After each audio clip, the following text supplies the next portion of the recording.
Assalamualaikum warahmatullahi wabarakatuh. Selamat datang kembali sama saya. Kali ini saya akan membahas materi ke-9 Batik Algoritma Pemrograman. Nama saya Nafsi Wijaya dengan tiket izin NIM 78 dari TRU 25. Oke, langsung saja materi ke-9. Robotika dasar, lintas bahasa, konsep C++, langkah lanjutan, konfigurasi VS Code, project program Hello World. Lalu ada robotika dasar. Robotika dasar dengan Arduino berfokus pada kemampuan sistem untuk membaca sensor, mengolah informasi, lalu mengendalikan aktuator seperti motor. Pada tahap pertama, Arduino menerima data dari berbagai sensor, baik digital yang hanya memberikan nilai 0 atau 1, maupun sensor analog yang menghasilkan rentang nilai tertentu seperti pada LDR atau potentiometer.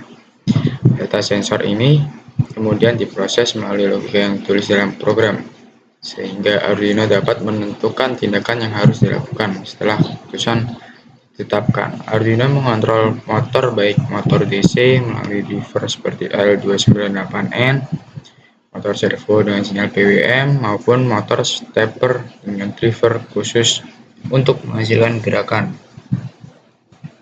Lanjut ke sistem baca Arduino. Sensor digital memberikan nilai 0 atau 1 saja. Sensor analog memberikan nilai 0 sampai 1, 0, 2, 3, 10 bit atau 10 bit ya, 1023. Ilmu hasil ilmu pembacaan sensor, ilmu kontrol motor, ilmu robot sederhana. Pada lintas bahasa. Lintas bahasa dalam logika dasar merujuk pada konsep prinsip logika pemrograman bersifat universal, meskipun sintaks setiap bahasa berbeda.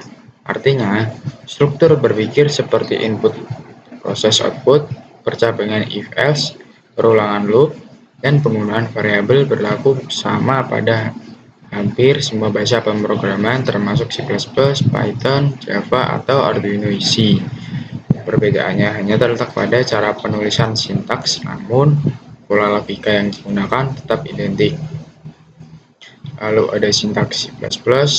Dalam C++, contoh sintaksnya dapat berupa pengguna variabel untuk menyimpan data, input nilai sama dengan 15, percabangan untuk pengambilan keputusan if, nilai kurang dari 100, 10, count nilai besar, atau perulangan untuk menjalankan perintah perulangan for in i sama dengan 0, i bisa dari 5, i plus plus, count i. Oke. Sintaks JavaScript. JavaScript dalam bahasa ini kita dapat menampilkan output menggunakan console log, mendeklarasikan variabel dengan let, const, atau var, serta membuat rancangan menggunakan struktur if-else untuk pengambilan keputusan. JavaScript juga mendukung perulangan seperti for dan while yang digunakan untuk menjalankan perintah berulang. Selain itu, fungsi dapat dibuat dengan sintaks function atau nama fungsi untuk memecah program menjadi bagian yang lebih kecil, sementara array dan objek menggunakan untuk menyimpan data yang terstruktur. Lalu ada sintaks PHP. PHP memiliki sintaks yang mirip dengan C dan JavaScript, namun khusus dirancang untuk pengolahan data di sisi server. Program PHP selalu dibuka dengan tag dan dapat berisi variabel yang diawali tanda $, seperti $, nama sama dengan misalnya ini Java, untuk mengambil keputusan menggunakan struktur if-else, sedangkan perulangan dapat dilakukan dengan for, while, atau for each, sering dipakai untuk membaca data array. Lalu ada konsep C++. C++ berfokus pada pemahaman struktur program dasar, tipe data, dan bagaimana memanfaatkan kontrol alur untuk membangun logika yang efisien. Yang utama yang perlu dikuasai adalah penggunaan variabel dan tipe data yang tepat, pengendalian alur program melalui if-else dan perulangan seperti for atau while, serta pemisahan tugas ke dalam fungsi agar kode lebih rapi dan mudah dipahami. Lalu ada cara penulisan. C++ juga menekankan pengelolaan memori, sehingga penting memahami pointer referensi, serta alokasi memori dinamis menggunakan new dan delete. Selain itu, konsep object-oriented programming seperti kelas, objek, enkapsulasi, dan pewarisan menjadi fondasi penting untuk membangun program yang lebih besar dan kompleks. Dengan menguasai elemen-elemen ini, proses belajar C++ akan menjadi lebih terarah dan efisien. OOP OOP berfokus pada pemanfaatan konsep tingkat tinggi seperti pewarisan, polimorfisme, dan abstraksi untuk membangun sistem yang lebih fleksibel dan struktur. Pada tahap ini, programmer perlu membuat kelas induk dan kelas turunan untuk mengurangi duplikasi kode, serta menggunakan fungsi virtual agar objek berbeda dapat merespon perintah yang sama dengan cara yang sesuai. STL Standard Template Library. STL adalah kumpulan pustaka standar di C++ yang menyediakan struktur data dan algoritma siap pakai sehingga programmer tidak perlu membangun semuanya dari nol. STL mencakup 3 komponen utama, yaitu kontainer seperti vektor, list, map, dan set untuk menyimpan data, algoritma seperti sort, find, dan max element yang mempermudah pengelolaan data, serta iterator yang berfungsi sebagai penghubung antara kontainer dan algoritma. Lalu ada template. Template adalah C++ adalah fitur yang memungkinkan kita membuat fungsi atau kelas yang dapat bekerja dengan berbagai tipe data tanpa harus menulis ulang kode. Dengan template, satu definisi dapat digunakan untuk tipe integer, float, string, atau tipe buatan sendiri. Lalu ada integrasi IoT. Integrasi IoT, Internet of Things, adalah proses menghubungkan perangkat fisik seperti sensor, aktuator, dan microcontroller jaringan internet, sehingga perangkat dapat mengirim, menerima, dan bertukar data secara otomatis. Lalu ada project. Struktur folder atau file dalam sebuah project dibuat untuk folder utama yang berisi subfolder seperti src untuk menyimpan kode program, aset atau resource untuk gambar dan media, config untuk pengaturan sistem, serta DOGIS untuk dokumentasi. Selain itu, terdapat file penting seperti readme sebagai panduan awal, file konfigurasi lingkungan, dan file dependensi sesuai bahasa pemrograman yang digunakan. Pada setup awal, programmer biasanya membuat struktur folder ini terlebih dahulu, menginisialisasi repository misalnya dengan git, lalu menentukan file utama tempat program dijalankan. Yang terakhir ada project.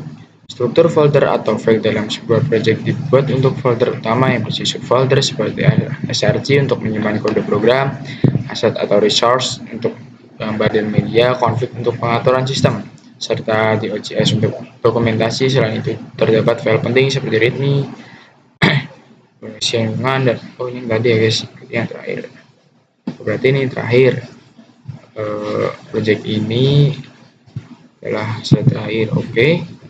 Kalau itu kita langsung saja ke project selanjutnya. Nah, di sini aku sudah membuat project rangkaian lampu LED ya. Di sini menggunakan Arduino Uno, lampu LED, breadboard, lalu ada 2 resistor dan satu push button. Nah, di sini untuk positif terhubung ke 5 volt di Arduino, lalu ada negatif terhubung ke ground, dan atas ini dioda 4 dan 6 digital PWM. Nah, ini aku udah membuat codingan C++. Ini aku akan coba jelasin ya. Pin mode 4 itu ada di sini. Ini terhubung ke lampu LED. Nah, ini sebagai output. Ini memberikan tegangan ke LED. Lalu ada pin mode 6 input.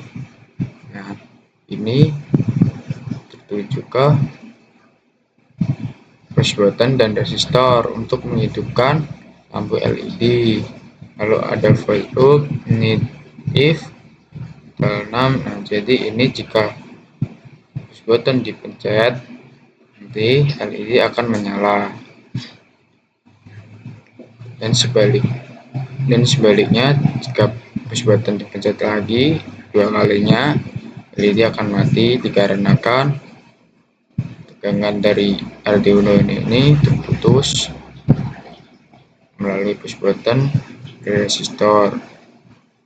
Jadi Arduino ini memberikan tegangan 5 volt jika push button dipencet 1 kali, dan lampu LED akan menyala jika dipencet 2 kali. Lampu LED akan mati. Arduino Uno itu memberikan tegangan lagi. Lalu kita lanjut yang selanjutnya. Di sini aku membuka web Blockly. Ini adalah library Blockly, menambahkan editor yang dapat disesuaikan ke aplikasi Anda, menyajikan konsep coding sebagai blok yang saling terkait. Alat ini menghasilkan kode bersih dalam bahasa yang Anda inginkan dan memungkinkan blok custom yang disesuaikan dengan aplikasi Anda. Sini tuh seperti script guys. Ini ada set count 1, repeat while count dari 3, print hello world. Set count to count plus 1, di setelah count 3 akan ngeprint perulangan 3 ya. 3 kali ngeprint. Nah, di sini ada ini juga guys, bahasa-bahasa, ada JavaScript, Python, Happy, ada Dart. JavaScript ini, lalu ada Python, lalu ada Happy. Happy ini sintaksnya diawali dengan $, ya, tadi yang sudah aku sampaikan. Nah, ini sintaknya berbeda-beda, tapi untuk perintahnya itu sama.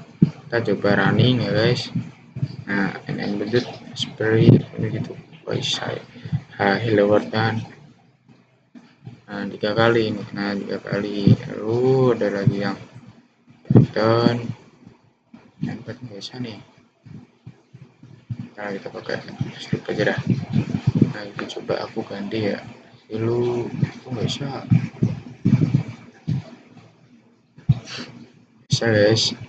Oke, kita lanjut aja guys ke VS Code.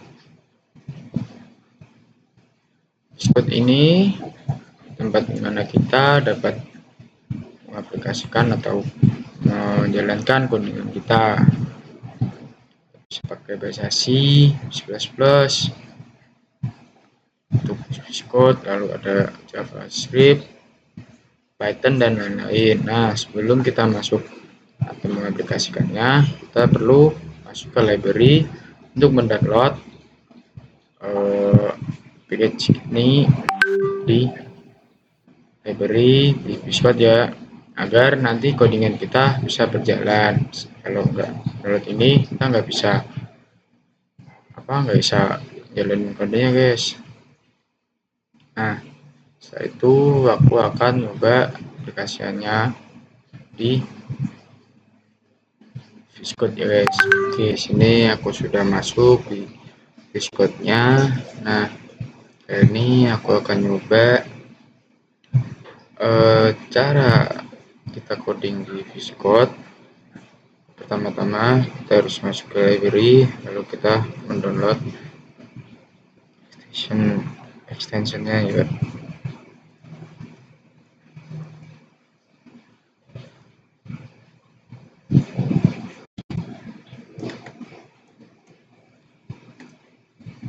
Kita cari C++, lalu kita install.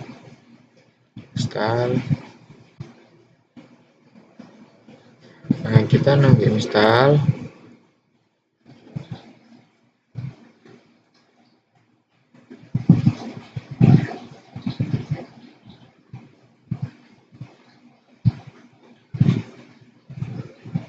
Lalu setelah install, kita dapat ngerun. Nah, ini sudah terinstall ya guys. Setelah itu kita dapat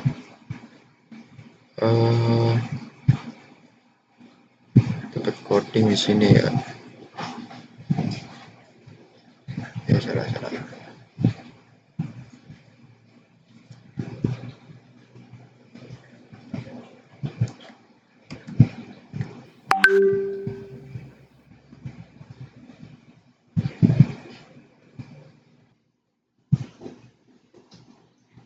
Oke, setelah tadi kita install si C++ ini di library, selanjutnya kita harus setup environment dan install compiler. Caranya gini guys, kita harus, aku pakai ke ini ya, ke kita harus ketik C++ Visual Studio Code, Google, cari compiler yang mau diinstal, ke go min gw tutorial.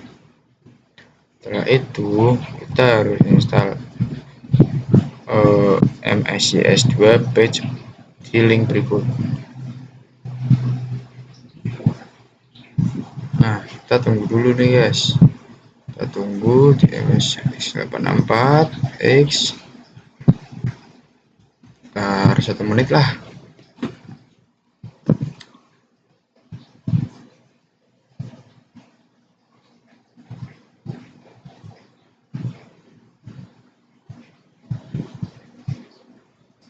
Setelah kita mendownload, kita masukkan ini di terminal install min-gw numpad pacman snit festival min-gw.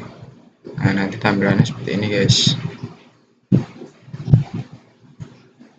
Tampilan seperti ini, kita harus ke setting environment, lalu kita cek GCC version G++ GDB. Nanti selesai guys, kita salin dulu.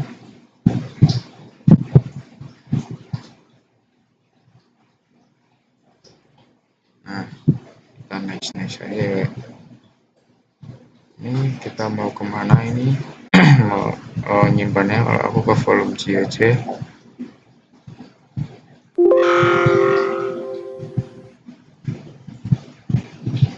Udah bisa. Kita menunggu sekitar 3-5 menit.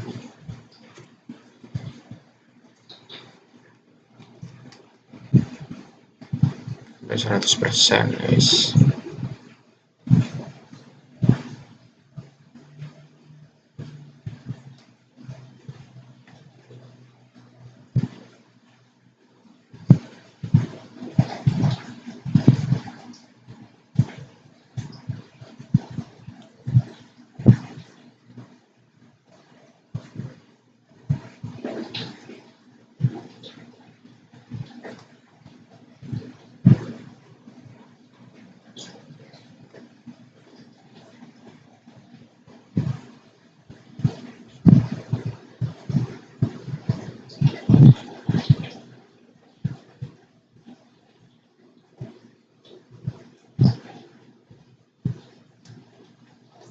Sepertinya lama ya guys, kita cepetin aja ya guys.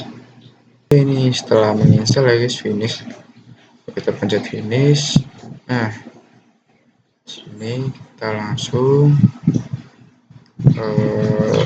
copy kode tadi.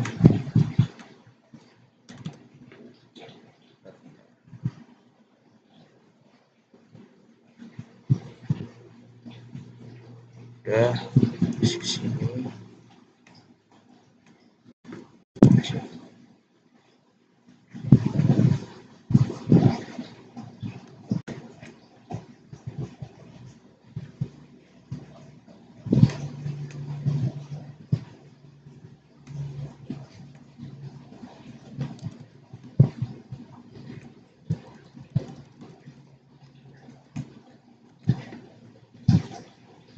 Guys.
Nah, kita lagi install ya guys.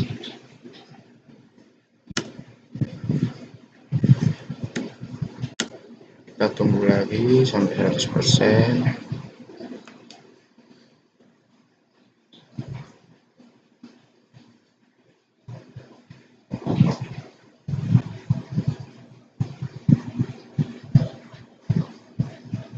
Sampai 52.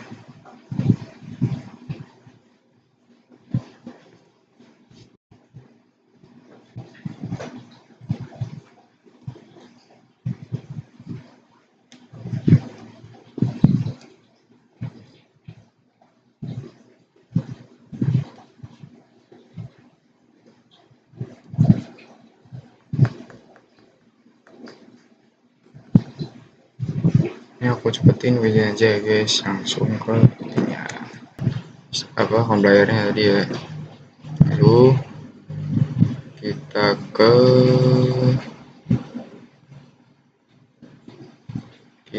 ke environment variable di ini kita di laptop kita.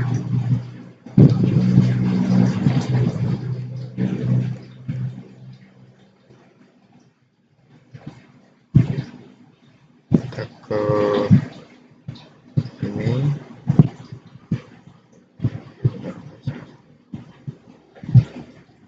user variable ini berarti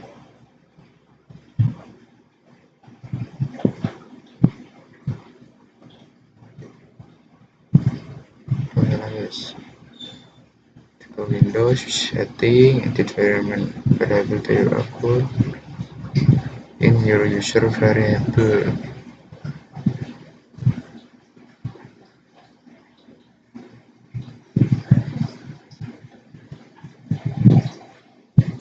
System variable guys.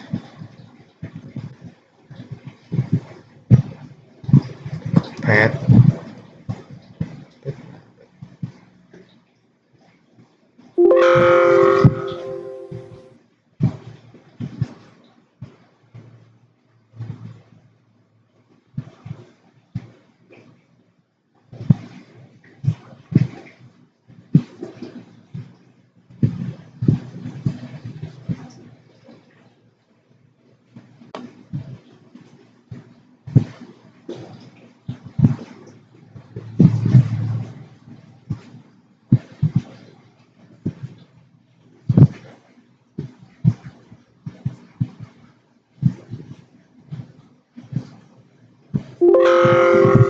maaf guys, tadi ada kesalahan ya guys.